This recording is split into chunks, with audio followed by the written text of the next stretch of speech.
this guide, I will not explain every module, every weapon. Instead, you will learn how to defeat every enemy in aerial combat and obtain huge benefits. My advice is to research every aircraft technology from factions before the hatching. If we didn't reach 20% reputation, we can steal the tech or we can buy in the marketplace. I prefer the Manticore as Interceptor because the good speed and good enough durability. Thunderbird is another option. Speed is a bit slower but more hit points, but I want to use the Diamond, is very slow, and I want to use the Helios because the hit points only 500. If we hover over the havens, we can check the weather conditions. Clear is neutral, no penalty. Overcast is affecting visual guided weapons, decreasing the accuracy 20%. In the mist is only benefit for the flyers, increasing the accuracy 10%, but we don't decide where these flyers are going and we can't force these flyers going elsewhere, and we don't want to lose the resources. So I will always ignore these weather conditions because in the end these are not so relevant. The hatching, also known as the gift in vanilla, is always happening between January 23-26. The reward is too good to skip this mission, no reason for that.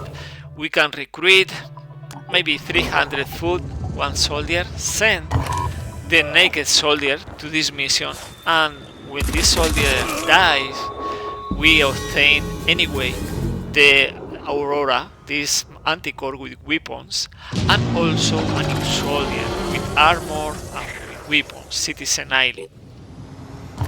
The second approach involves bringing a fast vehicle and a priest. In this case we are bringing the Junker because it's tough, because it's fast, and the priest is going to move inside the vehicle. That way we can try to reach Aurora in 3 turns.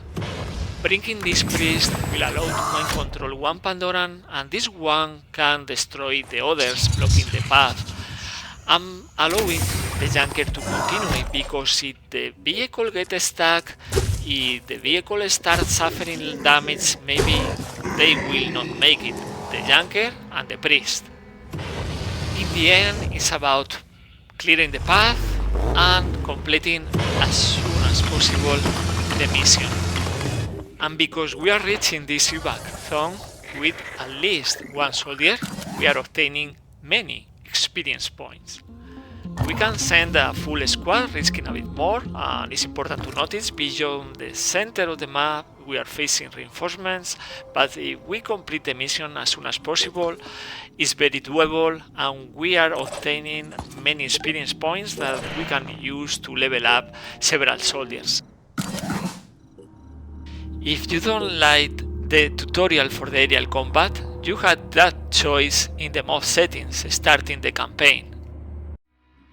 If you did as I told, after the hatching, you had access to the technology, unlocking the new modules, the new weapons, making easier to defeat every flyer.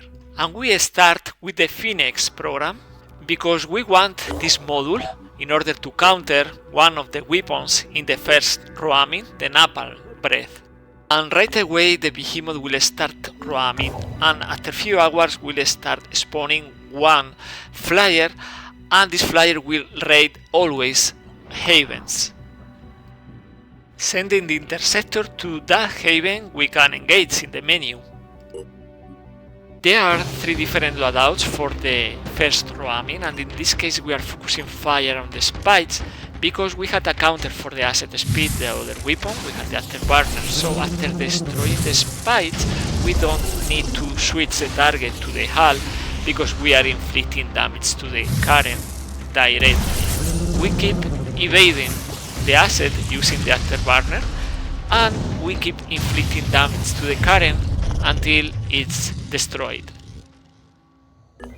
Now this is an old bug in vanilla, also in the mod, because it's a side effect of the global inventory, and we can repair instantly weapons and modules doing this. Just unload the module of the weapon, go to Geoscape, come back to the Air Force panel and equip again.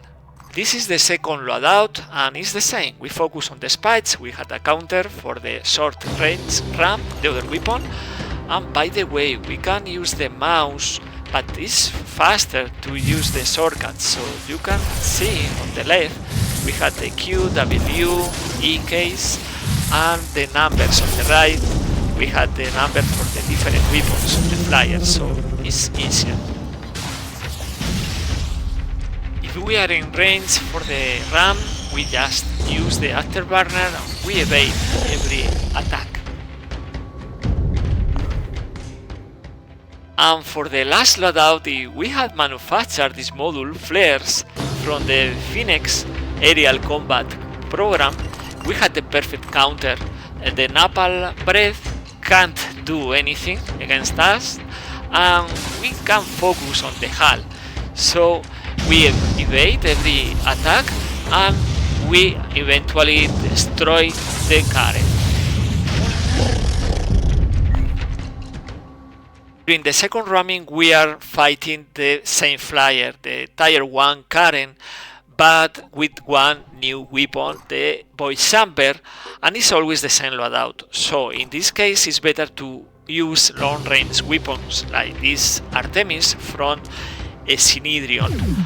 And also for the module we are equipping from the Jericho the armor plates, because it's increasing the armor and it's blocking every spike, and on top of that it's reducing the damage from the void chamber. After an aerial combat, if one module or weapon suffers damage, we can instantly repair using the trick and engage the next flyer. Because they won't stay for a long time, after a few hours they complete the raid, they leave the haven, and we are losing the precious resources. In the third ramming we are fighting the Tier 2, this is the Buried with 4 weapons, and 3 of them has visual guidance, and we had the counter that the afterburner. Against the spike we can use this Marauder, this weapon from New Jericho with piercing, because the Buried has more armor fighting. So we focus fire on the spikes and use the module in order to evade the asset speed. When we destroy the spikes, now we just focus fire on the hull or just the spikes, because it's the same. We continue evading the asset, and also the ram is the same, visual guidance, so not a problem. We have charges, and eventually we are going to destroy this Buried because we had this Marauder.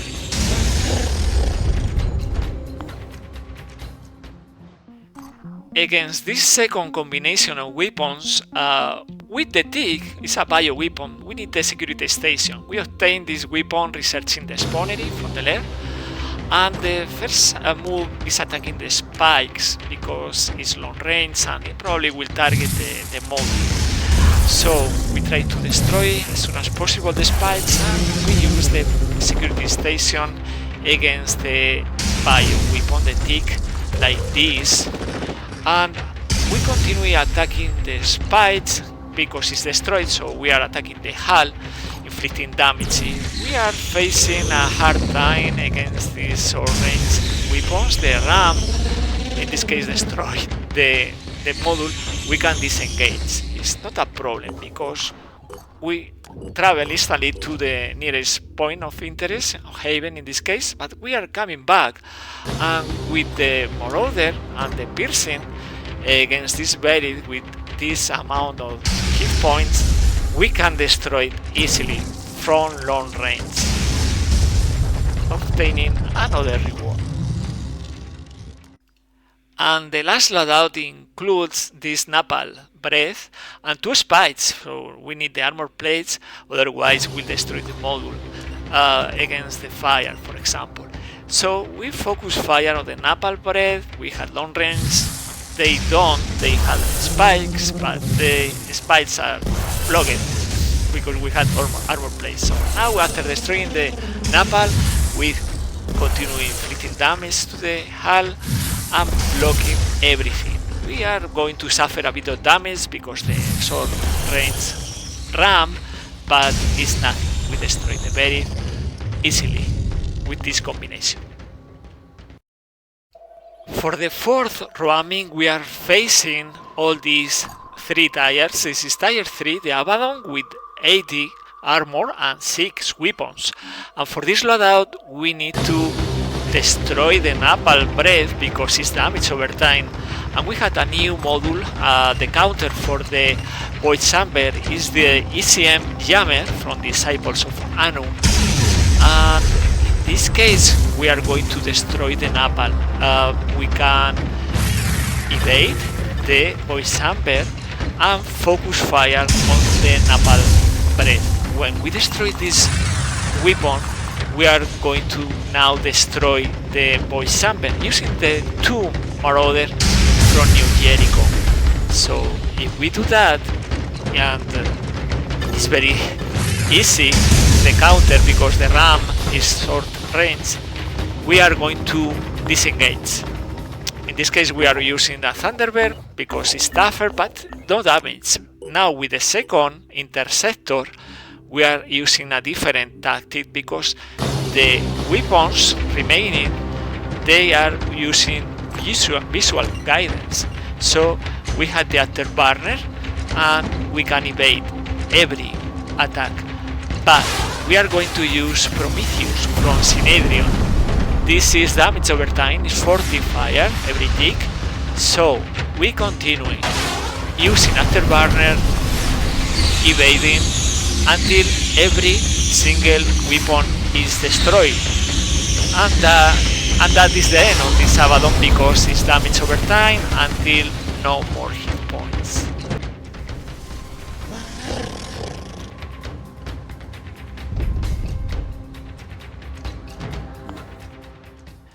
This other loadout is a challenge because in Terror from the Void, Spice has the psychic guidance instead of visual, so the afterburner is not useful. We had to focus fire, Marauder, because the piercing again, the spikes one after another, and the afterburner will have to evade every attack from the asset speeds. Now, if we are not lucky and all these spikes are destroying the afterburner, we have to disengage and engage again. The idea is to destroy every spikes, and you can see, in this case we are lucky, the afterburner is still alive, so we can evade the next attack from the asset, right? Well, in this case it's just luck because they are missing, but we are destroying already 2, now 3 spikes, so it's the right time to disengage. Now we use the second Interceptor. In this case we are bringing burst weapons because now it's about to destroy as soon as possible the Abaddon, so we target the hull and use this Fenrir. This is a Byrophage weapon, we need that tech in order to manufacture, but here the afterburner against 3 visual guidance weapons will do the trick. Now we are inflicting regular damage plus Byrophage damage, so quickly we are going to destroy this Abaddon with no chance to inflict damage. And now it's done. This is the third and last different loadout with 3 different weapons, 3 different guidance. So we are bringing the 2 Marauder with piercing against the spikes. Is the target right now, and we have to evade every attack from the low cooldown void chambers with the ECM jammer like this, and destroy the spikes as soon as possible. In this case we were lucky, hitting a lot, and now we can focus on the first void chamber, because we had already destroyed the spies and we keep the jammer, otherwise disengage and engage again. Now we are attacking the void chamber until we are in range of the 2 ram, because the very low cooldown is better to disengage in time. Now it's time for the second interceptor, because we are facing only one void chamber, long range weapon, and we had the counter, we had the jammer. So the mid-range Fenrir, the Byrofish weapon, is going to need to approach, and we had to protect the interceptor using the jammer. If we don't press the key, we are taking damage, of course.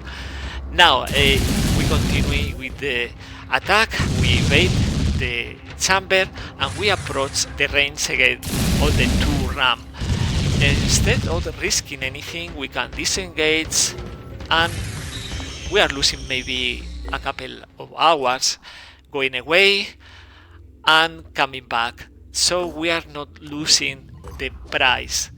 Now we are approaching again with the mid-range. We had still 2 charges. I think is a good approach, because even spending these 2 charges when we are in range of this Abaddon, we can inflict a lot of damage. So if we attack 2 times, it's enough to destroy this Abaddon, even taking a bit of damage. And now this Abaddon is done and destroyed. If we have an alliance or we steal the tech from New Jericho, we can obtain this Armageddon. This air-to-air missile targeting the hull will inflict a lot of damage. It's going to almost destroy the Abaddon. But the problem is we need to survive, because the range is not long range, but the accuracy is 100%, so it's guaranteed. We are going to inflict a lot of damage, and you can see the visual effect is also interesting. Boom! And now we can attack with a second interceptor, and we can use also this advanced weapon, the Hand of Tyr, against this Abaddon, because one hit and it's done. Long range, high accuracy weapons. In this 4th ramming and the following ones, we are facing a different loadout for the Buried with 3 different weapons and 3 different guidance. So we bring the armor place because it's working against the void chamber, and the ram decreasing the damage, and we focus fire on the napalm. We can't afford damage over time. In this case we are bringing 2 thunderbolts. These weapons are very advanced, long range, low cooldown, high accuracy, shredding. So we destroyed in the 2nd place the void chamber, and then we are going to take damage from the ram if we don't want to disengage, but eventually we are going to destroy because the high damage.